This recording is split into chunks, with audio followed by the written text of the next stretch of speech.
Perkenalkan, kami dari kelompok 5 dari kelas 10-9, kami akan mengunjungi salah satu museum yang berada di Kota Tua. Nah, salah satunya adalah Museum Wayang. Sebelum itu, izinkan kami untuk memperkenalkan anggota kelompok kami. Perkenalkan, nama saya Syahrini Putri Lestari. Perkenalkan, nama saya Husnuwatimah.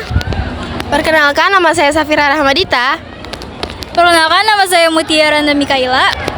Perkenalkan, nama saya Aditya Yuda Pratama. Perkenalkan, nama saya dari Salman Jadi. Selamat menonton ya guys ya. Halo teman-teman, hari ini kita mau mengeksplor Museum Wayang nih. By the way, lokasi museum ini dekat dari Museum Fathahillah loh, tepatnya di Kota Tua. Ada apa aja ya? Yuk kita cari tahu. Begitu kita buka pintu, jeng jeng, kita langsung disuguhin sama koleksi boneka-boneka raksasa ini. Ini bukan sembarang boneka loh. Mereka ini adalah para bintang panggung yang eksis berabad-abad sebelum kita lahir. Kita lanjut simak penjelasan tour guide kita ya. Yang pertama itu yang dari Pakuan Bogor. Biasanya wayang golek ini menceritakan tentang kerajaan Sriwijaya yang dipimpin oleh Raja Siliwangi dan juga Raden Kian Santang. Lalu yang kedua ini adalah wayang golek dari Cirebon. Dia memiliki identik cepak itu artinya rambutnya yang lurus, yang dibikinnya lurus. Ceritanya yang dibawakan biasanya adalah cerita penyebaran agama Islam maupun cerita Panji. Cerita Panji itu kayak cerita moral yang pernah ada di suatu sekolah di Indonesia dulu, pernah diceritain cerita Panji gitu. Nah, yang wayang menang kebumen sama Pekalongan ini juga sama. Dia juga menceritakan tentang cerita Panji dan juga berperan dalam penyebaran agama Islam di wilayah Jawa. Di sini pemenang ini diceritakan dia memiliki anugerah. Kalau dia masih menyertai itu berarti dia tidak bisa mati. Akhirnya Hanoman ini mengangkat Rahwana dan juga menjepit dengan dua gunung agar nanti Rahwana itu bisa menyentuh tanah lagi, dan akhirnya dipanah oleh Rama sehingga Rahwana ini kalah dalam pertempuran. Itu ada wayang kulit mania dari Jakarta dan juga wayang kulit Gedong. Nah, dulu seperti ini tampilan wayang kulitnya teman-teman. Dia belum dikasih warna, hanya ukiran-ukiran saja yang dibentuk.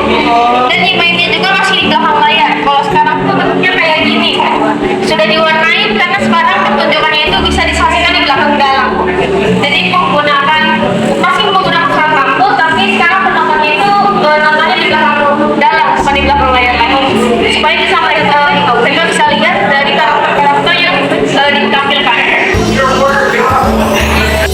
Koleksi wayang klitik dari Yogyakarta. Wayang klitik ini terbuat dari kayu, cuma dia lebih tinggi permukaannya dan dibuatnya dua sisi seperti wayang kulit. Wayang klitik ini berasal dari suara klitik ketika dimainkan dalam pagelaran. Lalu yang dipakai ini namanya kain atau gundukan. Ini merupakan kain yang digunakan untuk mengamatkan latar cerita atau alur cerita yang ditampilkan dalam pagelaran. Isinya itu bisa berupa hewan, tumbuhan maupun penjagaan arwah. Ini tuh melambangkan kayak semua manusia atau makhluk hidup yang berasal dari Tuhan akan kembali kepada Tuhan. Seperti itu. Dari Bali teman-teman, yang pertama itu ada ukiran kayu yang menceritakan Rama Wijaya dan juga Dewi Sita. Kemudian ini yang kedua adalah ukiran kayu Hanoman yang merupakan pedang sakti yang membantu Rama dalam menyelamatkan Dewi Sita. Ya. Nah, kalau ini merupakan patung Bima dalam dapur Dewa Ruci. Jadi diceritakannya itu Bima sedang ada wayang golek yang terbuatnya dari kayu albasia. Yang pertama itu ada karakter Rama Wijaya dan juga Ramayana. Dua karakter ini merupakan karakter dari cerita pewayangan Ramayana. Rama ini merupakan raja dari kerajaan India yang ada di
Halo Kak, nama saya Ditya Yuda Pratama. Saya akan mengajukan 3 pertanyaan tentang Museum Wayang. Pertanyaan yang pertama, apakah Museum Wayang memiliki pameran khusus atau tematik setiap tahunnya? Oke, jadi Museum Wayang itu memiliki pertunjukan wayang yang diselenggarakan itu sebulan itu biasa sampai 2 sampai 3 kali. Lalu pada Museum Wayang juga diselenggarakan Ani Wayang, di mana merupakan pertunjukan wayang yang sudah disesuaikan dengan perkembangan zaman. Itu biasanya bisa 1 bulan sekali ataupun setiap tahun bisa 2 sampai 3 kali. Lanjut ke pertanyaan kedua ya Kak. Jadi pertanyaan kedua, bagaimana museum membantu generasi muda agar tetap menghafal budaya wayang?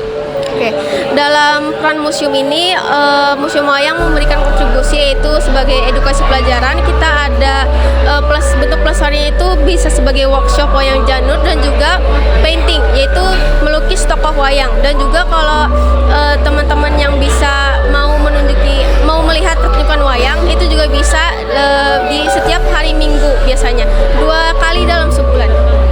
Lanjut ke pertanyaan ketiga ya Kak. Jadi pertanyaan ketiga itu, apa tantangan utama yang dihadapi museum dalam melestarikan koleksi dan menarik pengunjung? Oke, tantangan utamanya yaitu di era globalisasi ini banyak para pemuda dan juga wisatawan lainnya yang memanfaatkan museum itu sebagai spot foto. Padahal dalam koleksi tersebut terdapat juga penjelasan dari jenis wayang, mulai dari wayang golek, wayang klitik maupun wayang kulit. Nah, itu merupakan jadi perhatian penting. Kenapa? Karena pengunjung itu seringkali hanya melihat saja tanpa tahu alur dari cerita maupun tokoh-tokoh yang dipertunjukkan dalam koleksi wayang. Baik Kak, terima kasih pertanyaannya Kak.